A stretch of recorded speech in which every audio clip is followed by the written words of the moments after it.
Halo semua, perkenalkan nama lengkap saya Bernardus Ardi Dedo. NIM 202206016. Prodi Pendidikan IPA. Di sini saya membuat video untuk UAS, mata kuliah pengembangan belajar peserta didik. Dosen pengampu mata kuliah, Niwayan Suparni, S.Pdm, PD.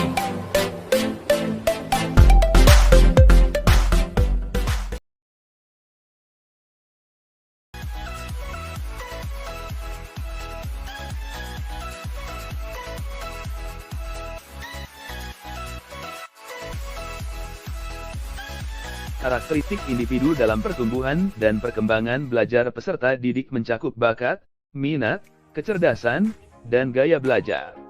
Perbedaan individu melibatkan variasi kemampuan dan preferensi belajar.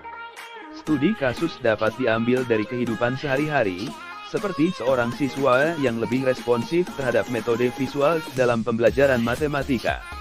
Penyelesaiannya dapat melibatkan penerapan pendekatan pembelajaran diferensiasi, dan dukungan tambahan sesuai kebutuhan masing-masing siswa. Faktor seperti dukungan guru dan lingkungan inklusif juga berperan penting dalam memfasilitasi pertumbuhan dan perkembangan peserta didik. Yang berikutnya tentang pertumbuhan fisik, perkembangan pada masa pranatal, masa bayi, kanak-kanak, remaja, masa dewasa, lanjut usia. Pertumbuhan fisik dari masa anak sampai lanjut usia. Pertumbuhan fisik adalah proses perubahan bentuk tubuh yang melibatkan perubahan tinggi badan, berat badan, perkembangan organ, dan kemampuan fisik. Ini terjadi sepanjang rentang kehidupan, dari masa anak sampai lanjut usia, dengan tahap-tahap yang berbeda dan perubahan yang unik. Studi kasus dalam kehidupan sehari-hari. Seorang lanjut usia menghadapi penurunan kekuatan otot dan keseimbangan yang mempengaruhi kemandiriannya dalam melakukan kegiatan sehari-hari. Cara penyelesaiannya melibatkan fisioterapis untuk merancang program latihan yang sesuai dengan kebutuhan individu dapat membantu meningkatkan kekuatan otot dan keseimbangan. Selain itu, menyediakan alat bantu seperti tongkat atau kursi rodanya, jika diperlukan, dapat mendukung kemandirian dalam aktivitas sehari-hari. Yang berikutnya tentang teori perkembangan kognitif Piaget. Teori perkembangan kognitif Piaget menekankan bahwa anak-anak mengalami 4 tahap perkembangan kognitif: sensori motor, praoperasional, konkret operasional, dan formal operasional. Penting untuk memahami bahwa setiap tahap memiliki ciri-ciri perkembangan yang berbeda, dan anak-anak tidak dapat melompat ke tahap berikutnya tanpa melalui tahap sebelumnya. Studi kasus yang relevan untuk teori ini adalah tentang seorang anak usia 5 tahun yang masih dalam tahap praoperasional.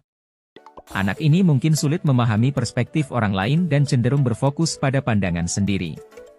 Misalnya, saat diberikan tugas untuk mengatur mainan sesuai warna, anak ini mungkin memilih menyusunnya menurut warna favoritnya tanpa memperhatikan instruksi.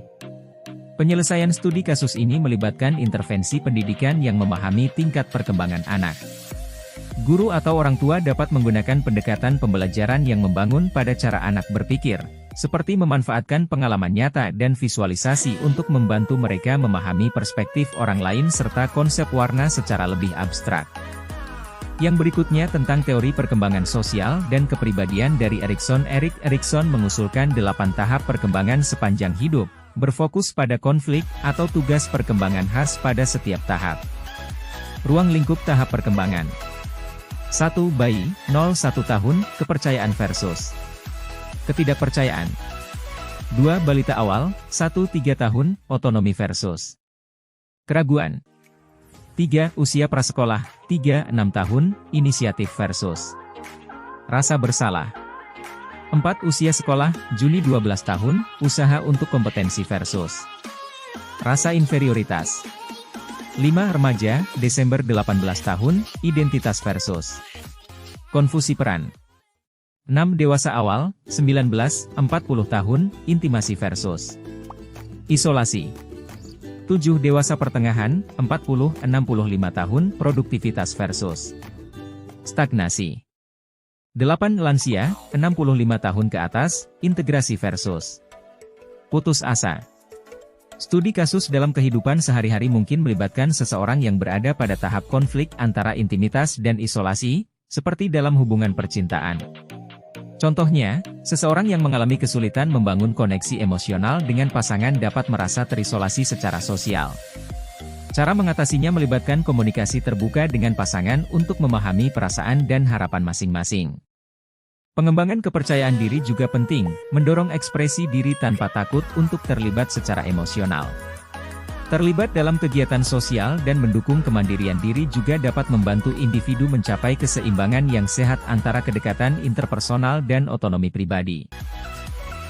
Yang berikutnya tentang teori belajar perilaku, behaviorisme, dan teori Bandura.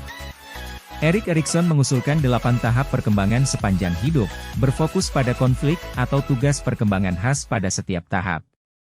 Ruang lingkup tahap perkembangan. 1. Bayi, 0-1 tahun, kepercayaan versus ketidakpercayaan. 2. Balita awal, 1-3 tahun, otonomi versus keraguan. 3. Usia prasekolah, 3-6 tahun, inisiatif versus rasa bersalah. 4. Usia sekolah, Juni 12 tahun, usaha untuk kompetensi versus rasa inferioritas. 5. Remaja, Desember 18 tahun, identitas versus konfusi peran. 6. Dewasa awal, 19-40 tahun, intimasi versus isolasi. 7. Dewasa pertengahan, 40-65 tahun, produktivitas versus stagnasi. 8. Lansia, 65 tahun ke atas, integrasi versus putus asa.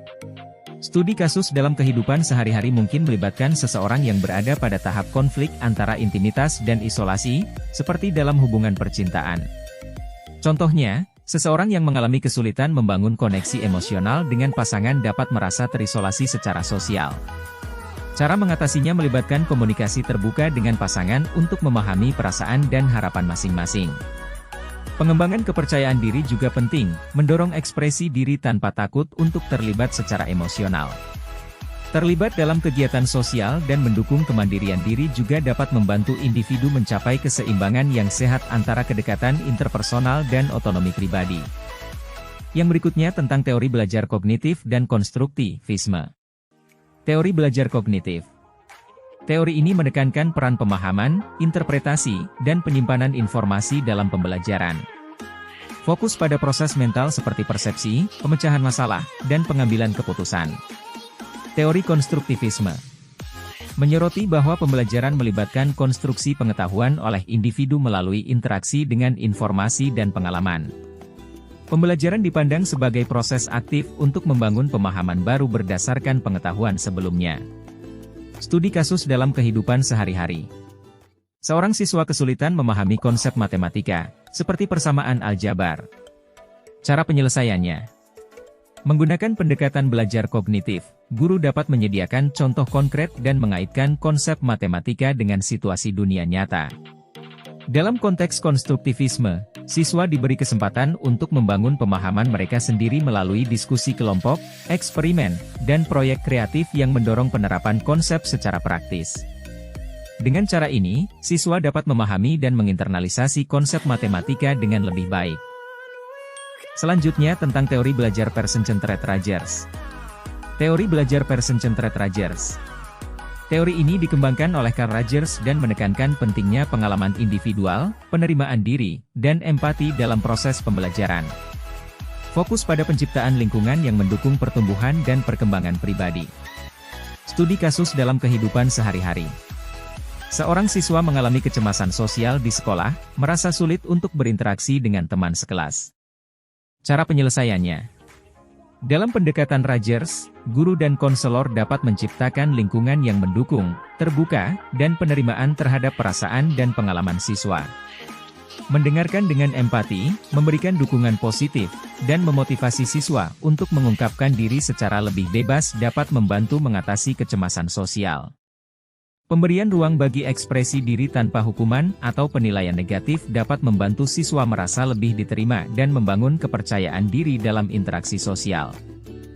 Yang selanjutnya materi tentang hubungan antara inteligensi dan emosi dengan belajar. Hubungan ini menunjukkan bahwa faktor emosional, seperti motivasi, stres, dan kepercayaan diri, dapat memengaruhi proses belajar dan kinerja intelektual. Keseimbangan emosi yang baik dapat meningkatkan kemampuan seseorang untuk memahami, menyimpan, dan mengingat informasi dengan lebih efektif. Studi kasus dalam kehidupan sehari-hari. Seorang siswa cerdas mengalami tingkat stres yang tinggi menjelang ujian, menghambat kemampuannya untuk berkonsentrasi dan mengingat informasi.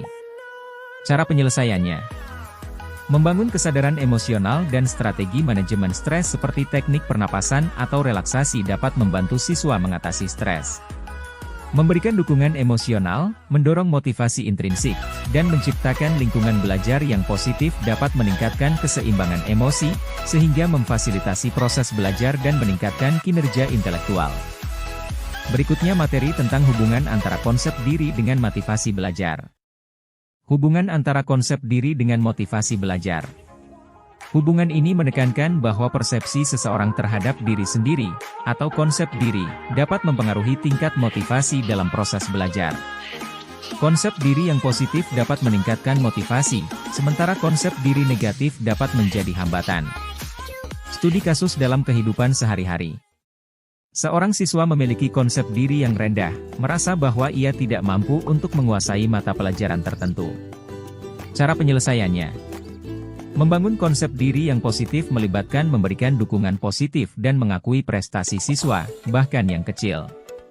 Mendorong partisipasi aktif dalam pembelajaran, memberikan tantangan yang sesuai dengan kemampuan, dan memberikan umpan balik konstruktif dapat membantu meningkatkan rasa kompetensi dan konsep diri.